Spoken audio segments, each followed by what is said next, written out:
بسم اللہ الرحمن الرحیم۔ یہاں ہمارے سامنے جو سوال ہے وہ سوال یہ ہے کہ کیا دین کا علم کسی سے بھی لیا جا سکتا ہے؟ اچھا، تو اس کا جواب یہ ہے کہ دین کا علم ہر کسی سے نہیں لیا جا سکتا۔ آپ کو میں اگر تھوڑی سی وضاحت کروں تو یہ باتیں بھی آپ کے ذہن میں رہنی چاہیے کہ یہاں بات عمومی سوال کے اعتبار سے آئی ہے کہ کیا دین کا علم کسی سے بھی لیا جا سکتا ہے کیا؟ اصل یہ ہے کہ دین کا علم ہر کسی سے نہ لیا جائے، بلکہ دین کا علم ان سے لیا جائے جو دین کے ایکسپرٹ ہیں، دینی علوم کے ماہرین ہیں، دین کا لمبا گہرا انہیں وسیع مطالعہ ہے اور ان کی نظر ہے دلائل پر، نصوص پر، اللہ کے کلام کی آیتوں پر، تفسیر پر، اللہ کے نبی کی حدیثوں پر، اس کے معانی پر، اور اس کے علاوہ جو علوم ہیں، اصول علوم حدیث ہے، علوم تفسیر ہے، عقیدے کا علم ہے، یا اس کے علاوہ عربی زبان و ادب کے علوم ہیں، جس کے بغیر شریعت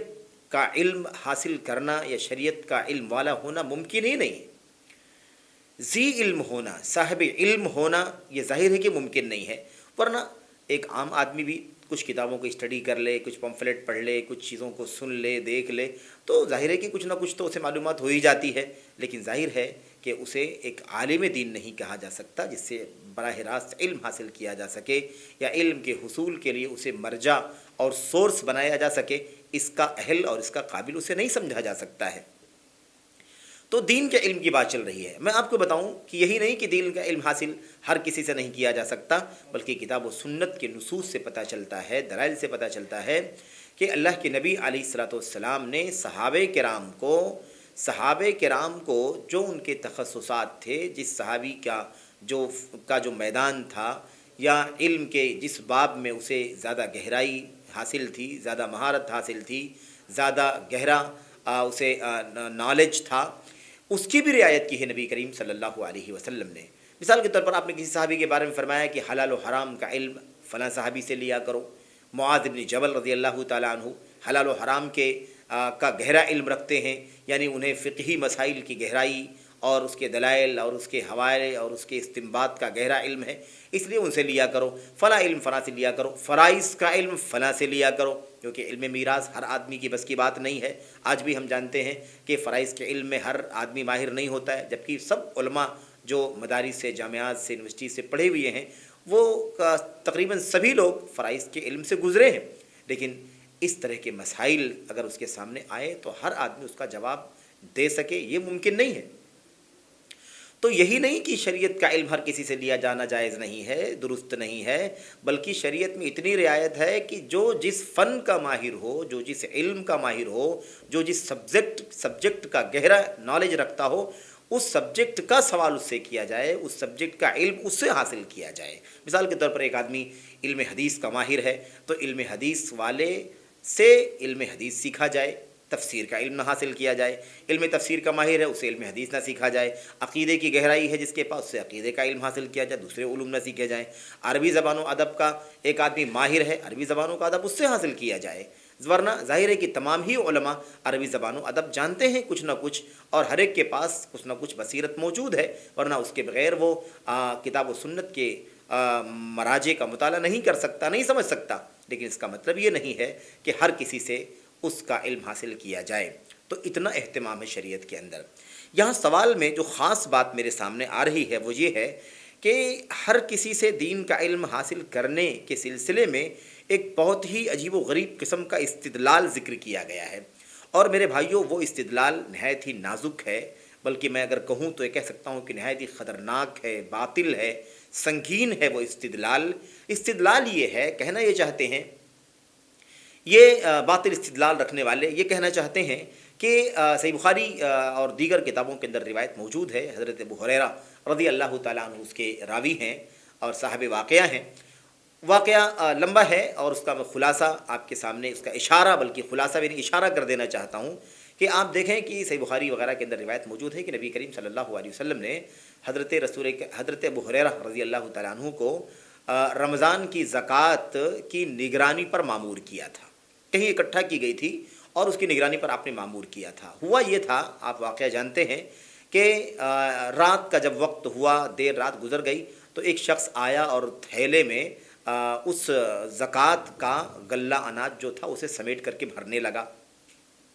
حضرت ابو ہریرہ رضی اللہ تعالیٰ عنہ نے، جو کہ وہ مراقب تھے، نگرانی کر رہے تھے، انہوں نے فوری طور پر اسے پکڑا اور اسے اس پر سخت رویہ اس کے ساتھ برتا، اور آپ نے کہا کہ تم چوری کرنے کے لیے آئے ہو، یہ زکوٰۃ کی رقم ہے، لأرفعنک الی رسول اللہ صلی اللہ علیہ وسلم او کما قال، میں تمہیں ضرور پکڑ کر کے رسول کریم صلی اللہ علیہ وسلم کی خدمت میں پیش کروں گا، عدالت رسول میں تمہارا مقدمہ درج کراؤں گا۔ اس نے کہا، معذرت کرنا شروع کر دیا، منت سماجت کیا، کہا کہ میں بڑا غریب فقیر آدمی ہوں اور میں بال بچے والا ہوں، میرے ساتھ مشکلات ہیں، اسے مجھے تم چھوڑ دو، اب میں نہیں آؤں گا۔ بہرحال انہوں نے رحم کھا کر کے انہیں چھوڑ دیا۔ ایک شبی مسئلہ ہو گیا، اللہ کے نبی علیہ الصلوۃ والسلام سے جا کر کے واقعہ بیان کیا۔ آپ علیہ الصلوۃ والسلام نے فرمایا کہ وہ آدمی پھر آئے گا، وہ پھر آئے گا۔ حضرت ابو ہریرہ نے کہا کہ ٹھیک ہے، اب کی اگر رات کو وہ آیا تو میں اسے پکڑوں گا اور آپ کی خدمت میں پیش کروں گا۔ بالکل نبی کریم صلی اللہ علیہ وسلم کے بتانے کے مطابق دوسری رات بھی اللہ کے نبی ابو ہریرہ رضی اللہ تعالیٰ عنہ مراقبہ کر رہے تھے، نگرانی کر رہے تھے، وہ آدمی آیا اور اس نے دستور کے مطابق حسب معمول اس نے تھیلے میں اناج غلہ بھرنا شروع کر دیا۔ ابو ہریرہ نے اسے پکڑا اور اسے کہا کہ اللہ کے نبی علیہ الصلوۃ والسلام کی خدمت میں تمہیں لے چلوں گا، اور جب یہ بات انہوں نے کہی تو پھر منت سماجت کرنے لگا، رونے دھونے لگا اور کہا کہ میں غریب ہوں اور میرے بال بچے ہیں، میرے پاس کھانے پینے کے لیے کچھ نہیں ہے، مجھے معاف کر دو، میں آئندہ اب نہیں آؤں گا۔ بہرحال انہوں نے رحم کرتے چھوڑ دیا اسے۔ صبح پھر اللہ کے نبی علیہ الصلوۃ والسلام کو واقعہ بتایا، آپ نے فرمایا کہ پھر آئے گا، وہ پھر تیسری مرتبہ بھی آئے گا۔ انہوں نے کہا کہ اچھا اگر آئے گا اللہ کے نبی تو اب کی تو میں نہیں چھوڑوں گا اسے، اب کی ضرور پکڑ کر کے آپ کی خدمت میں حاضر کروں گا۔ بالکل معمول کے مطابق رات میں وہ آیا اور وہی کرنے لگا جو کیا اس نے 2 راتوں میں، اور ابو ہریرہ رضی اللہ تعالیٰ عنہ سے پکڑا۔ خلاصہ یہ کہ جب اسے پکڑا اور کہا کہ میں تمہیں اللہ کے نبی علیہ الصلوۃ والسلام کی خدمت میں حاضر کروں گا، تو پھر منت سماجت کرنے لگا۔ انہوں نے کہا کہ نہیں، آج تو نہیں چھوڑوں گا تمہیں، کیونکہ تم نے بار بار یہ کام وعدہ کیا ہے اور تم کہتے ہو نہیں آؤں گا اور پھر آ جاتے ہو، اب تمہیں ضرور لے چلوں گا۔ بہرحال خلاصے کلام یہ ہے کہ اس نے جو وہ سمیٹ رہا تھا، غلہ بھر رہا تھا، اس نے کہا کہ ایک بات میں تمہیں سکھا دیتا ہوں، میں تمہیں ایک چیز سکھاتا ہوں، تم اسے سیکھ لو، اور اسے جب تم پڑھ لو گے تو تمہارے ساتھ ایسا مسئلہ پیش نہیں آئے گا، میں نہیں آ سکوں گا، یا تمہارے ساتھ مجھ جیسے لوگ نہیں آ سکیں گے۔ بہرحال خلاصہ یہ کہ انہوں نے ابو ہریرہ رضی اللہ تعالیٰ عنہ کو اس نے آیت الکرسی سکھائی، کہا آیت الکرسی تم پڑھ کر کے سو جایا کرو، رات بھر تم اللہ کی حفاظت میں رہو گے۔ یہ واقعہ ہے، اس کو دلیل بنایا جا رہا ہے کہ ابو ہریرہ رضی اللہ تعالیٰ عنہ کو اچھا پھر اس کے بعد گفتگو مکمل حدیث میں جو ہے وہ یہ ہے کہ اللہ کے نبی علیہ الصلوۃ والسلام کے پاس صبح ابو ہریرہ پھر آئے اور آ کر کے ماجرا بیان کیا۔ اللہ کے نبی علیہ الصلوۃ والسلام سے کہا، اللہ کے نبی میں نے اسے پکڑ لیا، میں آپ کی خدمت میں حاضر کرنے کے لیے میں نے اسے کہا تو منت سماجت کرنے لگا اور اس نے مجھے ایسی ایسی چیز سکھائی۔ ابو ہریرہ رضی اللہ تعالیٰ عنہ نے فرمایا، زعامہ، اس کا یہ گمان تھا، اس کا یہ خیال تھا کہ وہ مجھے ایک چیز سکھا رہا ہے جو میں کر لوں گا تو پھر وہ ایسا نہیں کر سکے گا، میں حفاظت میں اور امن میں ہو جاؤں گا اللہ تبارک و تعالیٰ کی طرف سے۔ اللہ کے نبی علیہ الصلوۃ والسلام نے یہ بات سنی تو آپ نے فرمایا، اما انہ صدقک و انہ لکذوب انہ شیطان۔ اللہ کے نبی علیہ الصلوۃ والسلام نے فرمایا کہ دیکھو ابو ہریرہ، اس نے تم سے جو یہ بات کہی ہے کہ میں تم کو ایک بات سکھا دیتا ہوں اور تم پڑھو گے تو تمہاری حفاظت ہوگی، تم سے یہ بات اس نے سچ کہی ہے، لیکن وہ بہت بڑا جھوٹا ہے، لیکن یہ بات تم سے اس نے سچ کہی ہے، انہ شیطان یا ذاک شیطان، وہ شیطان ہے، شیطان تھا اور ایسا اس نے کیا۔ یہ روایت بخاری اور دیگر کتابوں کے اندر موجود ہے، روایت صحیح ہے، کوئی حرج، کوئی مسئلہ نہیں، کوئی اشکال نہیں۔ یہ اور بات ہے کہ کچھ لوگوں نے اس کو ضعیف قرار دینے کی بھی کوشش کی ہے، لیکن روایت بہرحال صحیح ہے، صحیح بخاری اور دیگر کتابوں کے اندر مستند روایت موجود ہے۔ اس روایت کو دلیل بنانا اور یہ کہنا کہ ابو ہریرہ رضی اللہ تعالیٰ عنہ کو شیطان نے ایک چیز کا علم پہنچایا اور ابو ہریرہ نے وہ علم شیطان سے سیکھا، تو اگر ابو ہریرہ شیطان سے ایک علم لے سکتے ہیں تو آج ہم دین کا ہی علم کسی بھی شخص سے کیوں نہیں لے سکتے ہیں؟ یہ بہت ہی افسوسناک استدلال ہے، میں آپ کو کیا بتاؤں۔ میں عرض کر دینا چاہتا ہوں کہ دیکھیں اس میں کئی ایک پہلو ہیں جو بہت ہی زیادہ افسوس کے قابل ہیں، مضحکہ خیز بھی ہیں۔ سب سے پہلی بات تو آپ یہ سمجھ لیں کہ اللہ کے نبی صلی اللہ علیہ وسلم نے حضرت ابو ہریرہ رضی اللہ تعالی عنہ کو،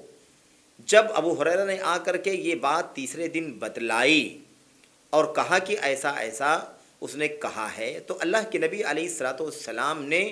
اس پر اپنا تبصرہ بیان فرمایا، اور آپ نے کہا کہ دیکھو ابو ہریرہ وہ شیطان ہے اور بہت بڑا جھوٹا ہے، اور ظاہر ہے کہ جھوٹا ہی ہے، وہ فریبی ہی ہے شیطان، لیکن یہ بات تم سے اس نے جو کہی ہے وہ سچ کہی ہے۔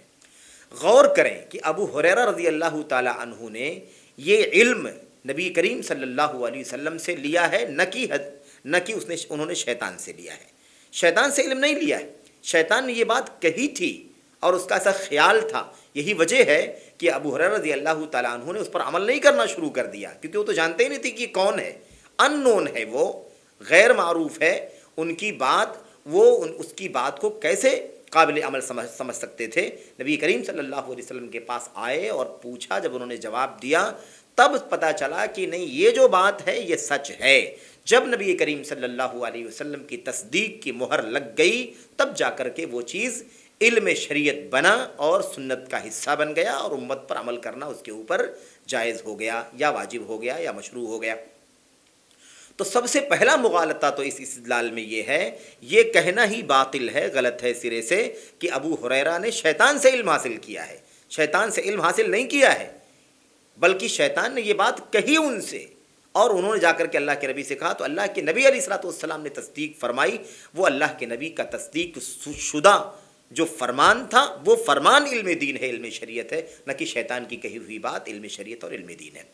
آپ سمجھ لیں بات کو، اگر نبی کریم صلی اللہ علیہ وسلم تصدیق نہ کرتے، آپ یہ نہ فرماتے کہ یہ بات اس نے سچ کہی ہے، تو کیا اس کی اس بات پر عمل کیا جا سکتا تھا؟ ہرگز نہیں، وہ دین نہیں، وہ شریعت نہیں ہے۔ نہ جانے کس نے بات کہی ہے، کہنے والا کون ہے،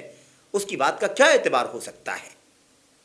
اس لیے یہ بات سراسر باطل ہے، غلط ہے۔ وہ علم ابو ہریرہ نے شیطان سے نہیں حاصل کیا ہے، شیطان سے نہیں لیا ہے، بلکہ اللہ کے نبی علیہ الصلوۃ والسلام کی تصدیق سے وہ علم حاصل ہوا ہے۔ تصدیق ہو جانے کے بعد وہ دین بن گیا، وہ شریعت بن گیا، وہ علم دین بن گیا، اور اب اسے ابو ہریرہ نے خود بھی جان لیا، اور اس کے بعد یہ روایت ہم تک پہنچ گئی، اور اب ہم امت کے لوگ اس کے مطابق عمل کرتے ہیں۔ ایک بات تو یہ ہے۔ دوسری بات یہ ہے کہ ابو ہریرہ رضی اللہ تعالی عنہ نے کیا شیطان سے علم حاصل کیا ہے؟ میرا مقصد یہ ہے کہ کیا ابو ہریرہ رضی اللہ تعالی عنہ نے علم حاصل کرنے کے لیے اس شیطان کا انتخاب کیا تھا کہ چلو